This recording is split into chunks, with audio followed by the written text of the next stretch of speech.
طرف رجوع کر لیں اور یقیناً ہم انہیں قریب کے چھوٹے عذاب کا مزہ چکھائیں گے تاکہ وہ لوٹ آئیں۔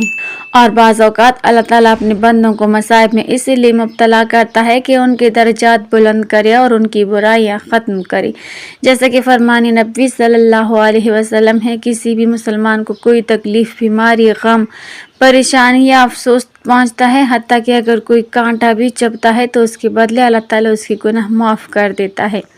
ناظرین یاد رکھو، جب اللہ کی مدد آنے والی ہوتی ہے تو اس کی کچھ نشانیاں بھی ظاہر ہونے لگتی ہیں۔ یقیناً تمہارا یہ تھکا ہوا دل اللہ کی مدد کا منتظر ہوتا ہے کہ کوئی ایسا اشارہ ملے جو تمہارے دل کو مطمئن کر دے کہ تمہاری زندگی کے راستے ہموار ہونے والے ہیں۔ تو سنو، اللہ تعالیٰ فرماتا ہے، تمہارا رب چاہتا ہے کہ تمہارے ساتھ آسانی کا معاملہ کرے اور تم لوگوں کی باتوں کا غم نہ کیا کرو، کیونکہ تمام تر غلبہ اللہ ہی کا ہے اور اس پر ہر چیز ظاہر ہے۔ جو کچھ گزر چکا، جو کچھ ہو رہا ہے اور جو کچھ آنے والا ہے، سب اس پر روشن ہے۔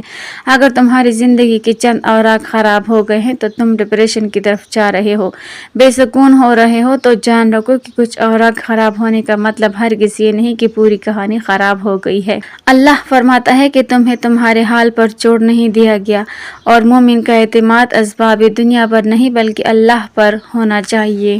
اور بظاہر ماحول میں سازگاری کے آثار نظر نہ آتے ہوں تب بھی اپنے رب پر پورا بھروسہ رکھو۔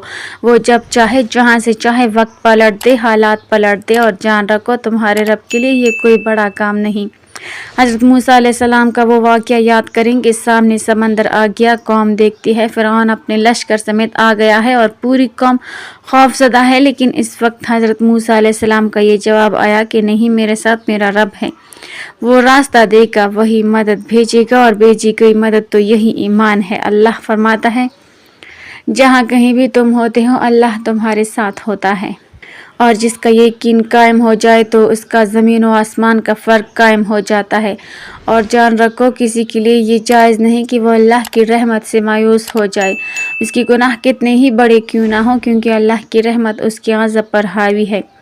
نبی کریم صلی اللہ علیہ وسلم نے فرمایا، تم میں سے ہر ایک اپنی ساری حاجتیں اور ضرورتیں اپنے رب سے مانگے، یہاں تک کہ جوتے کا تسمہ بھی اگر ٹوٹ جائے تو اسے اپنے اللہ سے مانگو، کیونکہ تمام تر اختیارات اور بلائیاں اس رب کے ہاتھ میں ہیں جس کی نگاہ ازل سے ابد تک تمام زمانوں پر حاوی ہے۔ مگر مسئلہ تب آتا ہے جب تم لوگوں سے توقع کرتے پھرتے ہو ان کی توجہ اور احساس کی۔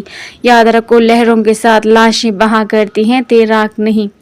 میرا رب فرماتا ہے، اور جن لوگوں نے اللہ کو چھوڑ کر دوسروں کو اپنا مددگار بنا رکھا ہے اور ان سے امیدیں جوڑ رکھی ہیں، اس کی مثال اس مکڑی جیسی ہے جو ایک گھر بناتی ہے، مگر سب سے کمزور گھر اسی مکڑی کا ہوتا ہے۔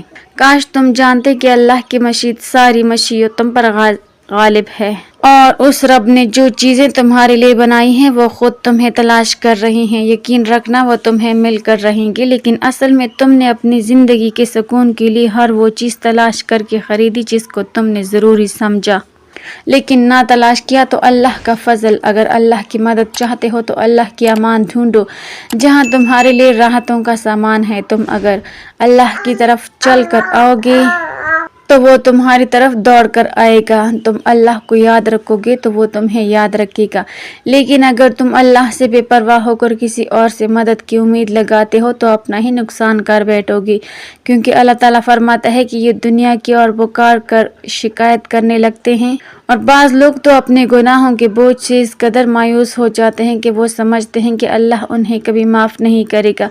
لیکن اگر تمہیں معلوم ہو جائے کہ جب تم اللہ کے سامنے تنہا بیٹھ کر روتے ہو تو وہ تمہیں کیا جواب دیتا ہے، تو تم اپنی زندگی کا سب سے قیمتی وقت اسی میں گزارنے لگو۔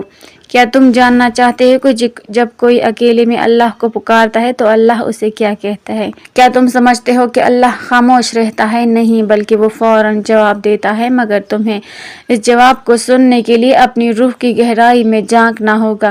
جب تم رات کے اندھیروں میں دنیا سے کٹ کر تنہائی میں اپنے ہاتھ اٹھاتے ہو تو تمہاری آہٹ عرش پر سنی جاتی ہے، تمہاری ہر ہچکی، ہر آنسو، ہر لرزتی ہوئے التجا آسمان میں ایک ہلچل مچا دیتی ہے۔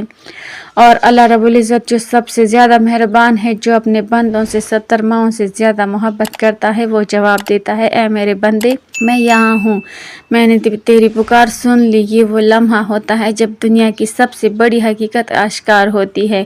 اللہ کبھی کسی کو رد نہیں کرتا، خاص طور پر اس بندے کو جو ٹوٹے دل سے آیا ہو۔ نبی کریم صلی اللہ علیہ وسلم نے فرمایا، اللہ اپنے بندے کی توبہ پر اتنا خوش ہوتا ہے جتنا کوئی مسافر اس وقت خوش ہوتا ہے جب اس کا کھویا ہوا اونٹ اچانک اسے واپس مل جائے۔ یہی وہ لمحہ ہے جب فرشتے بھی حیرت میں پڑ جاتے ہیں۔ وہ دیکھتے ہیں کہ ایک بندہ جسے دنیا نے نظر انداز کر دیا، جسے کسی نے نہ سنا، جو بے سہارا تھا، اب اللہ کے قریب ہو رہا ہے اور اللہ اس کے ہر آنسو کو اپنی رحمت سے بدل رہا ہے۔ جب بندہ اللہ کے حضور روتا ہے تو اللہ اس کے گناہوں کو معاف کرنے کا ارادہ کرتا ہے اور اعلان کر دیتا ہے۔ قرآن میں اللہ تعالیٰ فرماتا ہے، اے میرے بندو، جنہوں نے اپنی جانوں پر ظلم کیا، اللہ کی رحمت سے نا امید نہ ہو، یقیناً اللہ تمہارے تمام گناہوں کو معاف کر دیتا ہے، بے شک وہی بخشنے والا نہایت مہربان ہے۔ یہاں اللہ نے تمام گناہوں کا ذکر کیا ہے، یعنی کوئی بھی ایسا گناہ نہیں جو معافی کے لائق نہ ہو۔ جب بندہ سچے دل سے اللہ کو پکارے، یہ وہ لمحہ ہے جب اللہ اس بندے کی زندگی میں سکون نازل کر دیتا ہے، اس کے دل سے غموں کا بوجھ اتار دیتا ہے اور اسے دنیا میں بھی عزت اور آخرت میں بھی نجات عطا کرتا ہے۔ اللہ تعالیٰ ہمیں دنیا و آخرت کی بھلائیاں عطا فرمائے اور ہمارا خاتمہ ایمان پر فرمائے، آمین۔ ناظرین، کمنٹ باکس میں اللہ تعالیٰ کے 99 ناموں میں سے ایک نام ضرور ٹائپ کریں۔